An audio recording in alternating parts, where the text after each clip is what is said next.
And bring it on in for another edition of Picks and Roll. You got Sean Brace, you got Sean Barnard. SB's coming at you. Of course, Sean Barnard tackling all things NBA for us here on The Gambler. Read them over at DK Nation, representing the squad at DraftKings Sportsbook. Doing a tremendous job on all things for DK, but for us on The Gambler. Sixers in the NBA, and that's what we're going to discuss here, Sean Barnard. And 76ers played a game last night, but something that seems to be like a theme, not like a theme, something that is a theme for this organization year in, year out, and definitely now as present day is here, that we're talking about constant issues off of the floor, and you just chalk up injuries to that. Like, I get it. There's ways like, Kelly Oubre hit by a car is a different stratosphere compared to injuries that happen on the floor, but consistently something other than X's and O's and wins and losses. What are you going to do? I think, Sean, you said it, that this season could possibly not have started off worse for the 76ers. The record reflects that 1-6 loss last night in the box score and the final tally. But the big news of the day, Maxey, the shining star, all-star from last year, a guy that has been constant, has played well, in my opinion, doing what he needs to do out there, continuing to be aggressive, taking a bunch of shots, scoring points, comes up limp with a hamstring injury last night. Saw him walking off the floor. Immediately, my gut sank. And today, we just got final word. Good afternoon, Sean. And then please take over the microphone. What's the latest with Maxey? Yeah, good afternoon, Brace. And the list keeps piling up for the disastrous start to the season. As you mentioned, I truly don't think you can script a worse start to the Sixers team. I mean, we're talking about 2 NBA investigations, all 3 star players having a significant injury that has them missing extended time already. We've gotten Joel Embiid suspended already. And by the way, they're 1-6 for the actual play on the floor. So not a good start for this Sixers team whatsoever. Maxey's a tough one, man. That is the guy that has been kind of the durable out of the 3, obviously the youngest of the 3 stars here, and the guy who they've really looked at as like the floor of this team in regards to giving you something on a night-to-night basis. And that's not going to be the case for what seems like the next couple weeks. Hamstrings are a really difficult one, and especially a player like Maxey, who is so important for his stop and go, his change of pace. These are things they're going to have to be really careful with him returning. So I expect this to be a several-week process. It's going to get worse before it gets better for this Sixers team, and you can still hold out hope that once this team gets fully healthy and gets put together, things look different. But yeah, it's bad right now, and I don't think it's going to get better in the short term.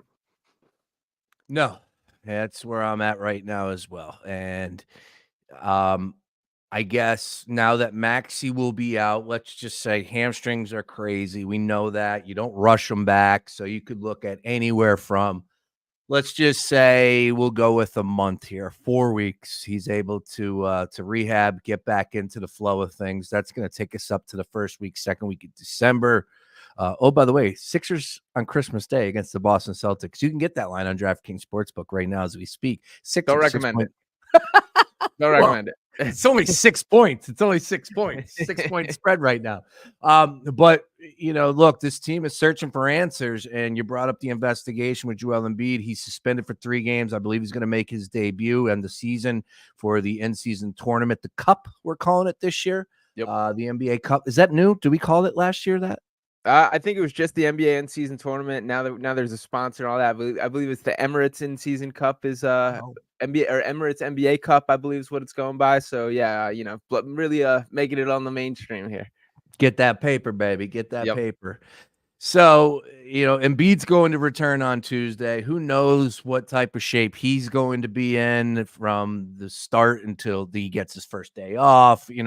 It's going to be a whole situation that the Sixers are going to have to figure out in the next couple of weeks here with Embiid.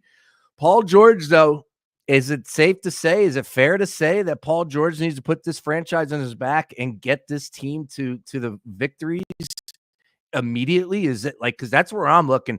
There has to be a sense of urgency by Paul George here. Yeah, I mean, there sure does. A little bit unfair, the shoes that he's being thrown in from the standpoint of, even last night, still working back from a minutes limit and not a guy that is, full go at this point. I frankly wish he played more last night. He played well in the minutes that they did give him, but I believe 21 was what he was limited to last night after playing 31 the day prior. And some of that was the game script that it was out of hand by the end. But the point being that this isn't exactly full go Paul George right now. Now, I think we all have kind of viewed this the way this team's constructed and the belief is obviously the top end talent is when you have the three of them together with Tyrese Maxey, with Joel Embiid, and with Paul George. You got to be able to just rip off wins when only one of them is on the floor. And now that responsibility is thrown on Paul George. So I expected for the duration of the season for that to be more of Tyrese Maxey's responsibility, where he was forced to carry his team to victories. That obviously wasn't proving to be the case in the opportunities that we saw with Maxey. So now that is thrown on Paul George, and he does have a little bit more, I guess, experience doing that with other teams. But this also isn't, the best version of Paul George throughout his NBA career either. So it needs to happen. I'm not overly optimistic about it. Getting Joel Embiid back will help because he's for sure the guy that impacts your odds to win more than either of the other two with that. And I do think it's a night and day different team. But yeah, it's not great. There's got to be a sense of urgency, and Paul George getting thrown for the fire as far as expectations for this team. Who else could step in to help this team? Because I watched last night, and the second unit was woeful, is the word I'll use there. Caleb Martin has a hitch in his shot. I saw our good friend RB talking about that. Like, what is with these players that come to Philadelphia and all of a sudden forget how to play? Then I'm reading a couple articles or one article that said, look, he's a player that could play well when you surround him with big time players. And I'm like, all right, well, he's out there with Max. He's out there with Paul George. We're talking about Embiid. Yeah, Embiid makes everybody better. But again, I'm not going to sit here and sound the alarm that they could miss the playoffs at this point in time, because there's a lot of basketball to be played. But like I said, 1-6 is 1-6, and you're not going to have Maxey for the next month. People have to step up, or this can get really, really dire extremely fast. And then we could be potentially looking at a team that is under 500 at the end of the year. I don't know. I know that's worst case scenario, but they're 1-6, and you are what your record says you are. Yeah, absolutely there. And to be honest, the number one guy that I'm looking at in the eyes that needs to step up right now is Nick Nurse. That there has to be some sort of answers to this stuff, and there has not been through the start of the year. Through these first 7 games, I've been very frustrated with the lack of stable offense the Sixers team has. It's clear that they've made some changes defensively, the way that they're rotating, the different zones and looks that they're throwing at team. There is some creative stuff there, but on the offensive side of the floor, it's way too much Tyrese Maxey, go figure it out on this possession, or way too much hero ball. Tyrese Maxey going into last night was leading the NBA in most shot attempts across the entire league. That just isn't quite ideal there. And specifically, I've been disappointed with the reactions to things. As far as the night before against the Suns, Gershon Yabusele, a career best day. He had 19 points, 7 rebounds, 6 assists, knocked down 5 threes. Barely played last night. And I get the matchup standpoint is a kind of an argument, but Zubac, the Clippers' only true big. There were ways to get him in that game that they didn't do that. And same with Jared McCain. McCain had 19 points against the Grizzlies, played 3 minutes the next game. These are guys that can give you something. I personally am very much in favor of unleashing McCain right now, from just the standpoint of he is a guy that does things. He's active. He can dribble the ball. He moves around a ton. It's a new look that you can add to the offense. So I need to see some creativity from Nick Nurse. Let's change some looks in the offense, get something stable. And there's got to be I understand not having Joel Embiid changes a lot, but you kind of knew this situation going in, that he was going to miss a lot of games, and that's just kind of the expectation. So there has to be a game plan in place for how you overcome that, and so far it hasn't looked like there is. Yeah, Yabusele played 10 minutes last night, Sean. What is going on with that decision? And Drummond played 30 plus? What's going on there? Why? Okay, so the matchup you bring up Zubac, he's a good player. He's 7 of 9. He's definitely got some size. Is he that much of a monster compared to Gershon Yabusele? I mean, Zubac's a good player. I understand he's a guy that you Drummond, I've been frustrated with from the season-long standpoint. Just to look at the full sample size, Yabusele's been straight up better in my eyes, and I think that there's more you can do as far as he is more of a connective passer. He's a guy that you can play some 5-out offense with. Drummond, I've been frustrated with is very bare bones in what he does, and frankly, some of the areas that he excels, rebounding, he straight up hasn't been good enough on an every night basis, and that's his thing. That's where it's unacceptable. I think Drummond was fine last night. I think that was one of his better games, so it's not something I'm super hard on for last night specifically, but I still think that there are better looks that you can bring with Yabusele on the floor, that he is a guy comfortable shooting 3-pointers, and I know Drummond hit a deep jumper last night, so he can kind of push back a little bit on that. But I don't know. It doesn't make sense to me. I think you should reward when guys are playing well. And Yabusele, to me, has been one of the few bright spots on the Sixers team. So kind of weird to me why he only got 10 minutes last night. We're not even 10 games into the season, and every one of the big-time players that the Sixers have are going to miss multiple games. Yep. I bring it up and nobody likes to hear it, but I feel like the basketball gods have cursed us, and there's no reason to revisit why. It's just we are our own worst enemy at times, and there's nothing you can do about injuries. I get it. That Paul George hyperextended knee was a tough one. And now Maxey with the hamstring, those sort of things pop up left and right. Embiid, that's their own decision. That's his decision. We still don't know what's happening there, all that, but we definitely need Embiid back out on the floor ASAP. Hey, you know what? If you miss the playoffs, as long as you win the cup, everybody's going to be all right, right? At the end of the day, we still get a banner for it. Yeah, I mean, we'll see. It's a long season is kind of my reminder to everyone here. I don't blame you if you're flipping off the Sixers on the TV for a couple weeks, at least until things get stable here. I still think it's going to be a good basketball team when fully constructed, but I guess my level of optimism for when that's going to be the case has significantly decreased here. So the worst case scenario to me, there's still going to be an in the mix team that, like, if they have to fight out the play-in, which I think is a reality we should adjust and address at this point, that very well could happen considering all these injuries. But if that happens, it happens. It was the same case last year. They, won their playing game and earned an opportunity to the real dance there. And we would like to believe that this team is better than that. So still a lot to play, still a lot of things to happen. It's a nightmare start, but it's a long season. So I'm not quite thrown in the towel just yet. All right, one more from last night. I know he's 35 and he was here, but man, he's still got that quick first step. James Harden still look good at times. It's pretty funny to watch him play basketball, and he's a future Hall of Famer, one of the more dominant scorers the game has ever seen. There were moments. I was always a fan of Harden's game. I don't know who is it, whatever, but there were some moments where that man just still has that quick first step, and he's just getting by right to the rack. True James Harden style. I know he didn't play all that great last night. He only finished with 18. He had 28 total points, rebounds, and assists. Not that bad. 1 of 6 from downtown. Not the best, but still fun to watch that. And the weird part about it was you had Paul George and James Harden, who just played with each other, were like they weren't dealt for each other. They were both played for the Sixers. Like, it's crazy how the NBA works at times. That's all that was going through my mind last night.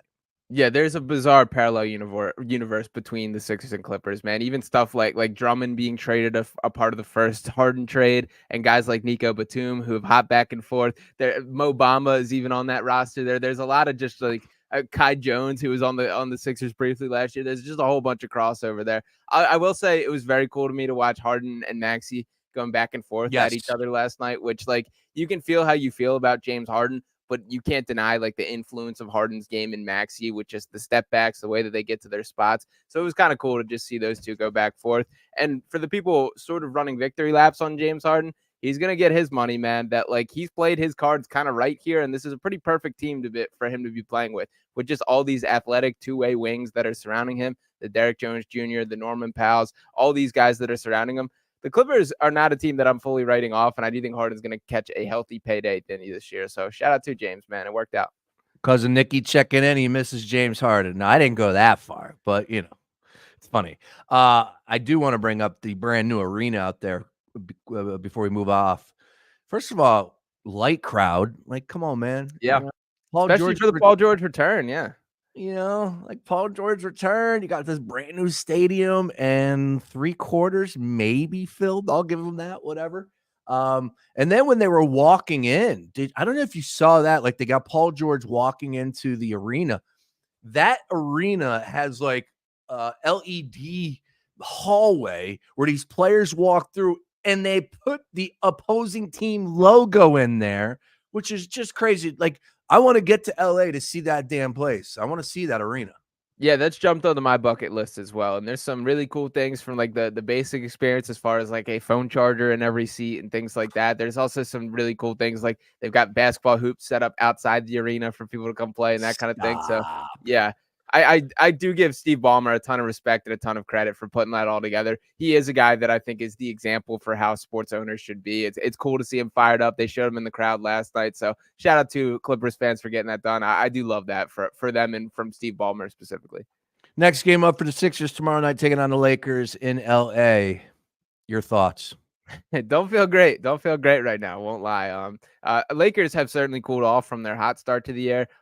D'Angelo Russell benched last night by JJ Redick, who had quite a few choice words in the media after the game. it is the Redick experience is going to be fun to watch from afar. I'll say that this year. I saw one interaction with the media last night where they asked, what do you say, or what is it you say to your team after something like that? And Redick just looked back and said, I just said it, and slammed the mic and walked off. So there's going to be some fun stuff with all that. But the bottom line for the actual on-court, the Lakers without Joel Embiid and without Tyrese Maxey are a better team than the Sixers current roster. So I don't have high expectations for tomorrow. All right. Yeah, and Lakers we'll hit on a little big games from last night real quick before we move off and get into the 3 games that we have in the association this evening, see if we can find a winner or 2 here. But last night, really entertaining game. And man, I know Ja Morant left the game early, a matter of fact, with I believe precautionary stiffness, I want to say. I didn't really read up on that this morning to follow up, but I would assume that there would have been some headlines if he was going to miss an extended period of time like Tyrese Maxey. Their game finished a little earlier than ours. Morant, though, goes for 20, was going back and forth. LeBron finished with 39 in a losing effort. Insane. Dalton Connect starts, gets 27 minutes total, only finished with 3 points, 1 of 7 for downtown. Ouch. That's not going to help the Rookie of the Year campaign. Other notes from that game, Austin Reeves finished with 19 for the Lakers. No Anthony Davis because he was hurt. You brought up the D'Angelo Russell issue with that. Did get benched, but a nice mixture of some activity from the Memphis Grizzlies. However, they're dealing with some injuries as well. So adding Ja Morant to the mix, not a good deal for them, but a nice win last night. And again, highly entertaining when you got LeBron and Ja Morant, given the your small gesture and pushing and shoving. Really good game. Yeah, definitely there. Cool to see the fireworks with it. I do think Ja is fine that it's not going to be a long-term thing. I saw he's listed as doubtful to return, which to me is encouraging from the standpoint of if he was ruled out, you would know it. That was more kind of one of those if they need him, he can come back in type situation. So the sport of basketball is better when Ja Morant's on the floor, and I think we're seeing that firsthand for the start of this season. So it's been cool to have him returning, and especially on the heels of how bad the injury issues were for Memphis last year. Good to see them at least inching towards a little bit more health there. So hopefully that continues, and hopefully no more issues in that regard. We'll see how things shake out from here. Cousin Nicky checking back in. He says, I would take D'Lo if the Lakers want to let him go. Cousin Nicky also said, it's times like this you wish you still had Harden to keep this team afloat. Like, what do we need here? We need a dream team? Is that what we need? Are we going to dial up Anthony Davis? Are we going to, eventually you got your guys. I was told that this is the deepest roster that the 76ers ever put together, the best roster. I get it. It's without Joel Embiid, but come on, man. What else you need to stay afloat? They're 1-6 right now. To put into perspective, Caleb Martin is probably the number 1 guy as far as has been underwhelming. I would throw a couple in that category, Andre Drummond for sure as well. But to put in perspective how poor Caleb Martin has been through his career, he's a 35.3% 3-point shooter, has shot 44.6% from the floor, shooting 20% from 3 to start this year. Overall, he is 4 of 20 on 3-point attempts, also just 33.8% from the floor overall. That is just extremely bad shooting. You want to believe, and in fairness to Caleb, he's been a streaky shooter throughout the entirety of his career. So you would hope that this just means on the other side of it, there's a hot streak coming out of it. But it's tough to win when a guy's shooting 20% from 3, one of your better players at this point. Yeah, and then you go to Lowry, and he's clanking them last night. Who else was off last night? Nobody was hitting anything. It was ugly. Eric Gordon was he was only off for 1. I thought he got more than that. McCain didn't play to the 4th quarter, if I'm not mistaken. Correct. Yeah, which is frustrating. Would you like to see him getting more minutes? Yeah, I absolutely would, and especially right now where they're basically just looking for any sort of offense. Jared McCain, there's going to be some growing pains with it, no doubt about it. He's not perfect, but he makes things happen. He just moves around a ton. He's willing to shoot it from deep. He can create off the dribble. He can play make a little bit. There's something there that I think is worth just seeing exactly what you have right now. There's not much to lose in my eyes, so I would absolutely roll McCain out there, see exactly what you got. And you might be pleasantly surprised with how much he can be a key part of the offense, because I am really optimistic about it. What happened to the Ricky Council hype? Everybody, our good friend Devon Givens, Ricky. All right, well, are we not screaming Ricky anymore? What's going on there? Getting outplayed by KJ Martin is kind of the short answer there. KJ Martin, to his credit, has been really good to start this year. Probably another one of the bright spots with this team. The difference I would say between KJ and Ricky specifically, there's more top end talent with Ricky, and I believe he could end up being the better player out of the two of them. But KJ Martin's just so content with playing within his role, making the right decision, and knowing exactly what he is. I don't think we're quite there with Ricky Council yet, that he still does a lot of wild stuff. He wants to attack the rim, did hit a 3 last night. And defensively, I think he has a ways to go as well. The effort's there, but it does feel like he's over anxious. And again, KJ is just very solid in what he does. So will be something to watch moving forward, but Martin has absolutely outplayed him so far. All right, back to last night again around the association, some big time games, just jabbing at that. ESPN had a pretty damn good one. Golden State rolls into Boston, comes away with the 118-112 victory. Oh, by the way, a grand total of 67 points scored in the fourth quarter between the two teams. It was electric, high intensity, and big time threes made by none other than Buddy Hield down the stretch. Of course, Steph Curry as well. Hield only 6 of 11, only 4 of 7 from downtown. Finished with 16, only 16. I thought he had a little bit more than that. But Steph, 27 for Golden State. Boston, the story was Jason Tatum going for 32. White finished with 26. A great game, to say the least. But Golden State showing you that if they can stay healthy, and the big if there, of course, is Steph Curry. If he can stay healthy, they're absolutely a contender, correct? Yeah, and to be honest, they've already gotten past a little bit of injury already, as there's already been an ankle roll for Steph that I believe he missed 3 games, and they went 3-0 in his absence there. That's true.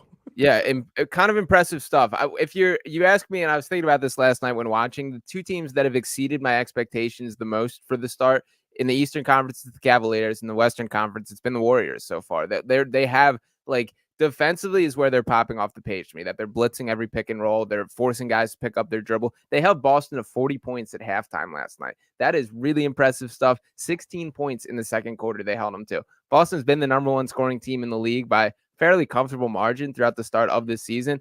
It's clear, like, this is a different version of Golden State, that they're way more defensively oriented, but having guys like Jonathan Kuminga, Lindy Waters has been excellent. Melton's obviously still been hurt, but he's played a key part of that when he has been in the roster. So I'm buying a little bit of stock in this Warriors team. I'm not counting them out in the way that I kind of approached it heading into the season. Steve Kerr, pretty good coach at the end of the day as well. Yeah. We're running it back. 4 straight NBA finals, Cavs and Warriors. Who says no in 2024-25? Could happen. We'll see. I don't know. I don't know which side I feel is more likely to hold up to their end of the bargain. Probably Golden State. Interesting. All right, that is a good question. So I bring you over to Cleveland, who extended their perfect season now to 9-0, I believe, franchise record for the best start. 131-122 road victory over New Orleans. They've done it a bunch of different ways. Definitely the story of the East. But I have to ask you, just based off of what you just said, why not all in on Cleveland? Why not? You just said you're impressed, so I'm not trying to say you're not giving the credit, but are they a championship contender in your mind 9 games into the season? I certainly approached this season saying they weren't. They've definitely been impressive to me. I'm still not quite ready to throw them in that category. The biggest doubt that I have is Evan Mobley and Jared Allen sharing the floor. There's going to be some issues with the spacing stuff that provides, and I think that has bit them in the butt in past years. Mobley, to his credit, is very good defending the perimeter. And I mean, they're all very good basketball players. It's just how this completely fits together. I think they could use a little bit more wing depth as far as like a 3-and-D type defender type guy. Isaac Okoro is kind of that, but not quite up to my standard for what I think they should be having there.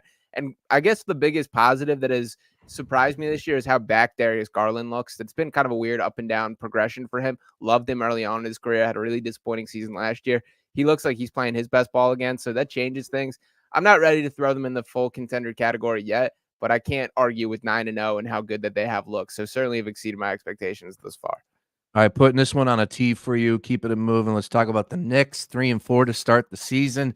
Back-to-back losses and a gigantic L at Atlanta last night, 121-116. Some people are wondering who the hell signed off on this Bridges trade. They need to be fired right here, right now. Too soon to approach that conversation, and your overall outlook on the Knicks right now, albeit 7 games into the season.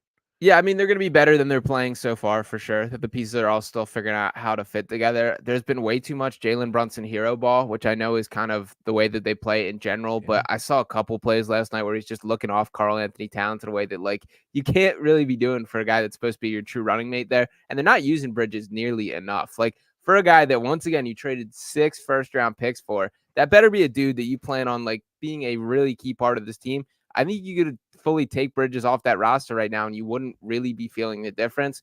Also, like, an interesting thing I saw is I know there was a lot made about the 3-point shot coming into the season with Bridges. To his credit, it's still hitting about 40%, but kind of something to keep an eye on is he's shooting over 60% from the corner threes, shooting 15% on above the break and straight on threes. So the corner threes are falling down. The other one's not so much for him. That's something that I'm still going to have my eye on from a season long sample size there. I'm not ready to declare that Bridges is completely fine with his jump shot, but we'll see how things shake out. So a lot of ball is still to be played, but it has been pretty in New York. Yeah, I also saw Austin Rivers, who is just a lightning rod on the microphone. I called that right from day one. I think we all understood where he has potential.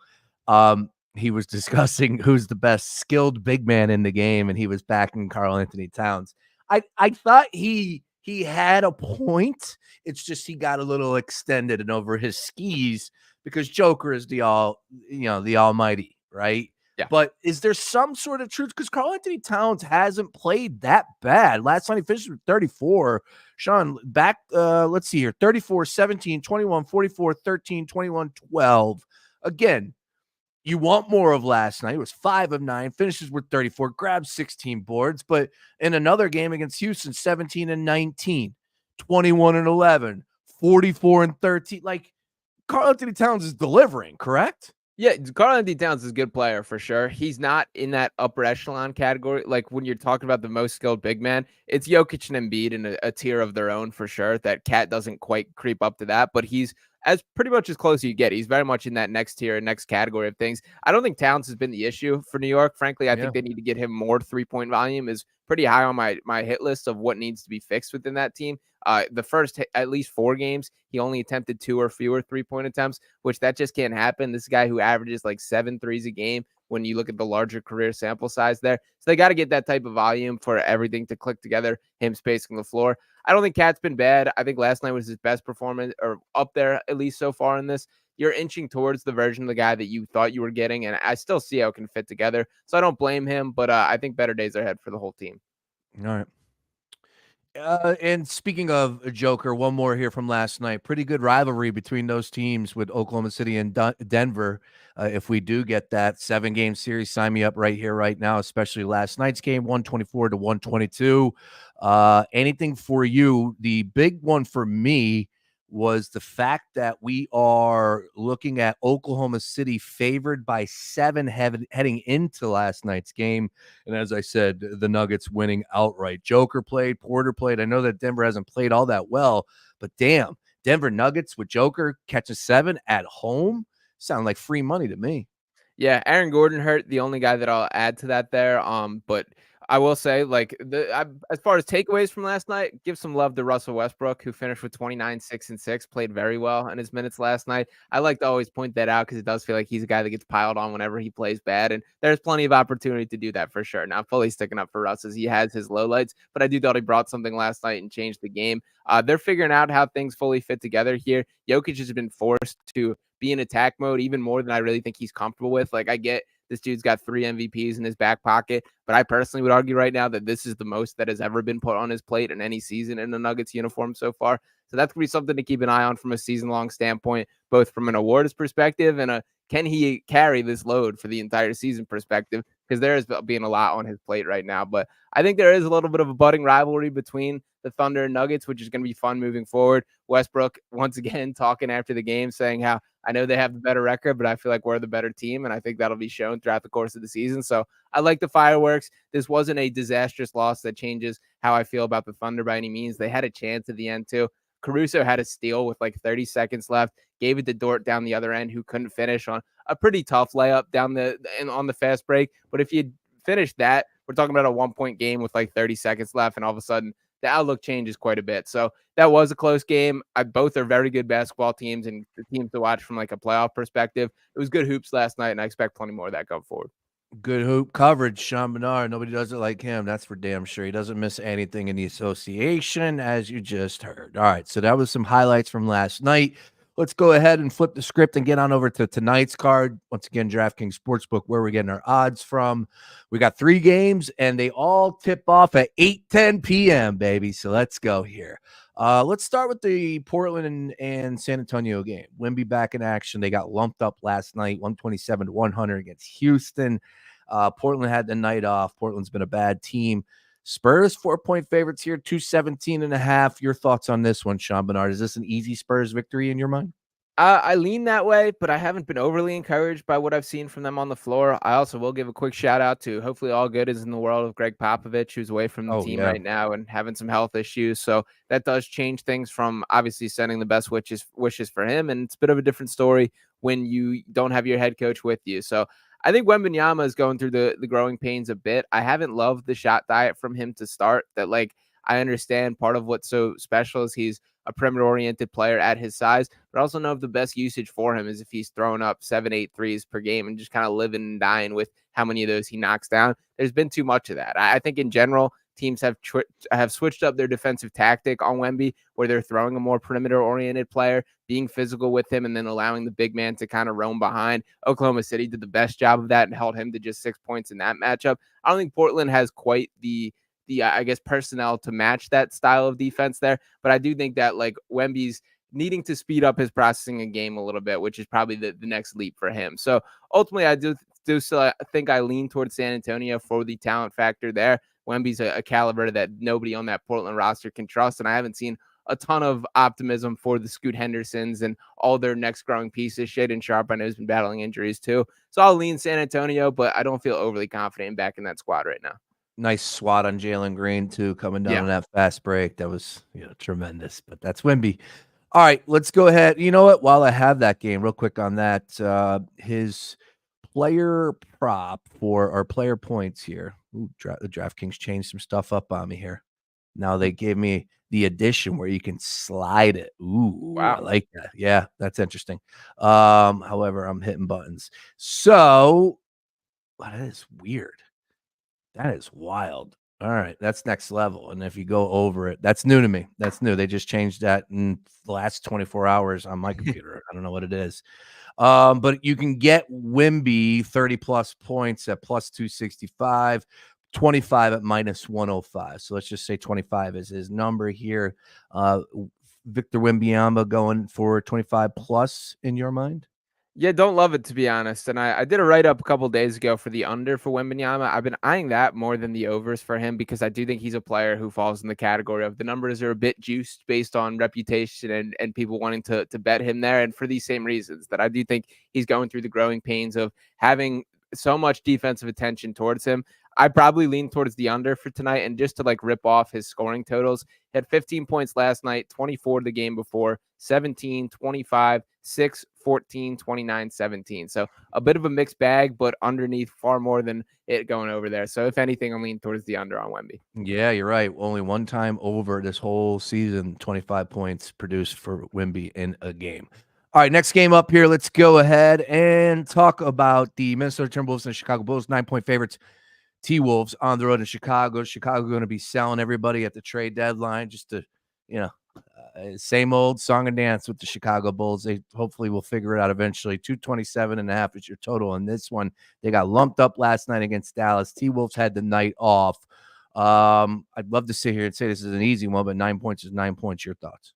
Yeah, I don't know. Chicago is one of those weird teams, man, that like they just should be better than they are. Like that's not a dreadful roster when you look down the Kobe Whites, the Zach Levines, the Nikola Vucevic. Like these are solid NBA players. No, they're not championship contenders or guy that you want to build your roster around, but this isn't, the Utah Jazz or the bottom feeders of the league that you're throwing out there. These should be guys that are competent. So I still lean towards the +9 because there are guys like Kobe White and Zach LaVine that are capable of carrying the team for the night when they get hot. We haven't seen a lot of that so far, but I still have some concerns with the Timberwolves for how kind of they've looked thus far and getting all their new pieces to fit together. So lean towards the +9, but this is not a passionate play of mine. And then we will get on over to the final game here. Jazz and the Bucks. Bucks have been a disaster this year. What's going on with the Milwaukee Bucks in your mind? As much as people want to be pessimistic about the Sixers, at least we have injuries to blame here. That is not the case down there in Milwaukee or up there in Milwaukee, and obviously it has looked far worse on the floor. So Doc Rivers is Doc Riversing. Giannis doesn't look like he's capable of, I guess. I mean, he's played well. I don't even be that mad about Giannis. Dame has had his ups and downs, a couple poor shooting stretches. Their perimeter defense has been bad. I do think point of attack defense is probably the number one issue. But guys like Brook Lopez looking old. It just isn't the same feel to that team. It doesn't feel like there is this locked in nature or everybody being on the same page. Tough to fully put the finger on, but I do think Milwaukee's heading towards disaster here. 6 straight losses after opening up the season with the win against the Sixers. That is 6 straight losses by Doc Rivers and company. He was supposed to be the savior of that franchise, and that's not looking likely at this point in time. They might end up moving on from him if it continues to go down this path. Let's talk about tonight's game. Once again, taking on the Utah Jazz at home, 8.5. The win streak or the lose streak must come to an end this evening, Sean, but will they cover 8.5? I don't like them too. That I do think the Utah Jazz are the type of young, hungry teams that give them credit. That like the Jazz, while they lack in talent, they are going to compete. They are going to bring it from start to finish. I like the way Will Hardy has that team coached, and I just think that they're going to bring a fight that Milwaukee, I don't feel confident in them doing on a night-to-night basis. Yes, they have the clear-cut top-end talent, and they could ultimately turn this into a blowout, but there's nothing that has suggested to me that they're capable about that so far this season. And I'll also add one more thought is if they were to fire Doc Rivers, you know how many coaches would now be being paid as the Milwaukee Bucks head coach? Coach Bud, is he still catching a check even though he's coaching elsewhere? Correct. All right. Damn. I would say I'm going to add another 1 in there. So 3? 4. So it would be Doc Rivers, Adrian Griffin, Mike Budenholzer, and then the new head coach there. So that if they were to make that kind of change, which I don't expect to happen primarily based on this right here, you'd be paying 4 head coaches to coach your team.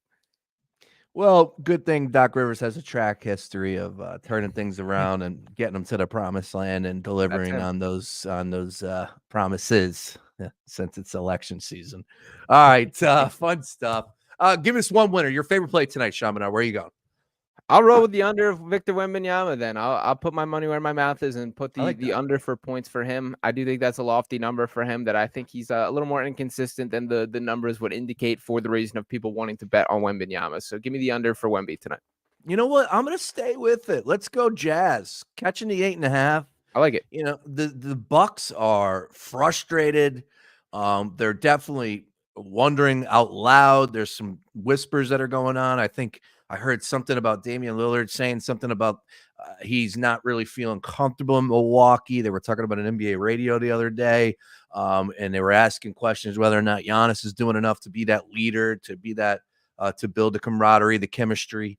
So I do think they're searching right now, and their record tells you exactly that. Utah, I get it, but come on. It's not like Milwaukee's playing great basketball at this point in time. 6 straight losses, including back-to-back losses, I believe, to the Bucks. I want to say that's correct. Anyways, I'll take the 8.5 tonight. So there we go. You got a king of the court out of those 3. I know. Did you see? I know you know this because you work for them. DraftKings threw it out there. Now you can bet on king of the court every single night. They did. I do like that out of them. That was a pretty fun one and kind of cool representation of like King of the Court obviously being a big time basketball game there. So I do like the prop there. As far as my pick for tonight, I'll roll with Anthony Edwards as my guy over there in the Timberwolves Bulls game. I don't have a strong field for tonight. I think Giannis would likely be the favorite for it as I go to pull those up now. But I'll go with Edwards as my guy for tonight.